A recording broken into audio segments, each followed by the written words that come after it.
put flying units on the ground in patch 8.1. This was Doom Knights crashing into an infantry formation with full charge bonus, impact, and disruptions.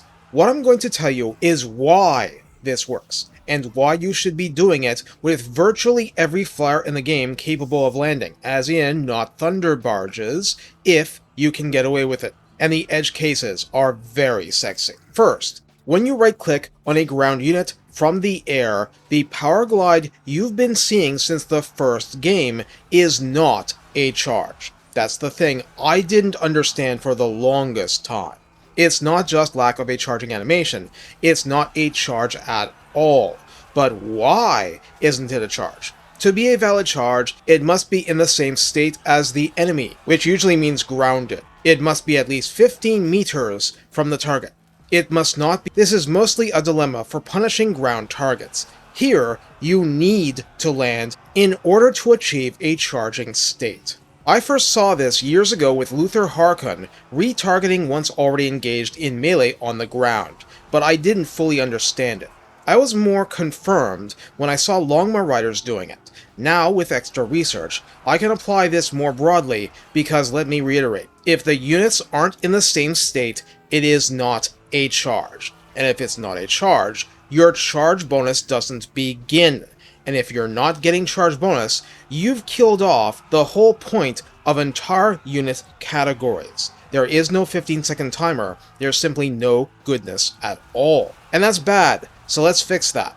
There are extra tricks I'll discuss in more detail in other videos, particularly with units that are both flyers and chariots, but what's important here is that the charge bonus itself begins the frame. The charging animation unit begins contact with the enemy. For things that aren't chariots, remember that attack interval I mentioned every unit focus video? That's a hard-coded limit on the frequency of damage. When a Pegasus Knight skewers a target with full charge bonus running, or with nearly full at some point during the first second of unit-on-unit contact, that damage is instantly expended up to the splash target maximum of 2 targets max, well, for Pegasus Knights. At this point, the animations are fluff. They are flavor text for the eyes. This is fighting game hitbox versus 3D model. If it's a lance unit, it's probably a tip of the lance hitbox. If it's not, it's probably a chest of the horse hitbox. The point is, for whatever the attack interval is, the front of the formation's job is now done. What brings more damage at this point? The entities in the middle and back ranks. When you charge deeper into the formation and ragdoll entities and punt them into next week, it's not that you've done tons of extra damage to them. A little, but that's not the point. Ragdolled entities aren't depleting the momentum of your force. But wait, battle, you ask. Didn't the leading elements already do their damage? Yes they did. But the entities behind them suddenly gaining access to more of the enemy unit, or the neighboring unit, still have damage ready and primed to go at any moment, or rather, the first frame of contact with the hitbox. So long as the hitboxes meet, and because they're locked in the charging animation until they stop, any level of contact unloads the damage as if there's a sticky bomb on the tip of the lance. For Knights Errant, that's 1 target, for Pegasus Knights that's 2 at the same time, and then and only then are they done. Of course, disruption is good for you in other ways, but the part that matters is that depth of charge means more damage from more of your entities touching the foe. This is also why it's hard to do the same trick with monstrous infantry that can stand there and take your momentum and halt it. So, if your air cavalry aren't on the ground 15 meters from the enemy with a clear shot, not in combat, you aren't getting any of this working for you. Another issue you may or may not have realized already, since the 15-second linear decay timer doesn't begin until the first frame of violent contact, Devastating Flanker won't trigger unless and until you have a successful charge against the first enemy entity you hit, and it needs to have its face looking away.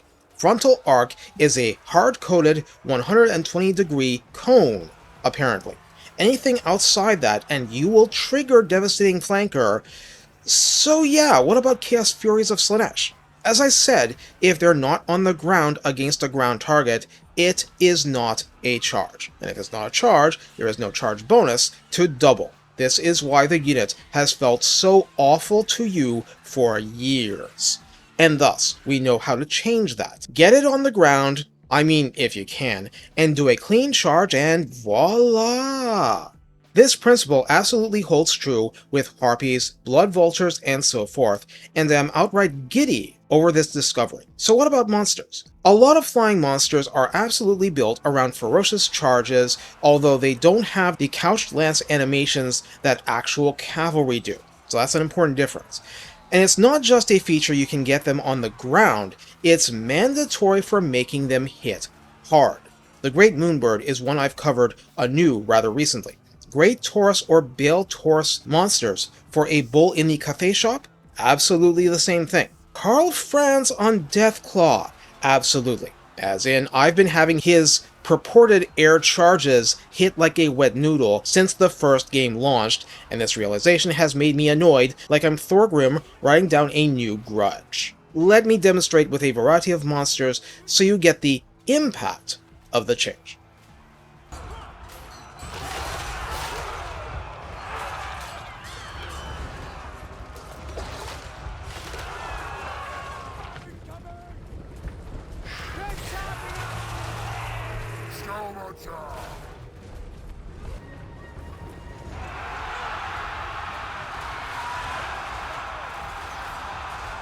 I repeat from earlier, charging air targets works properly as is with zero worry. This is only a worry against ground targets. Having come this far, I'm going to do other videos about the air forces, collision attacks, the Scarbrand effect, and so on, but those are for other future videos. Please like, subscribe, and comment and build this community further. We want a knowledge base that helps everyone. Take care, and have fun applying physics to wreck your foes.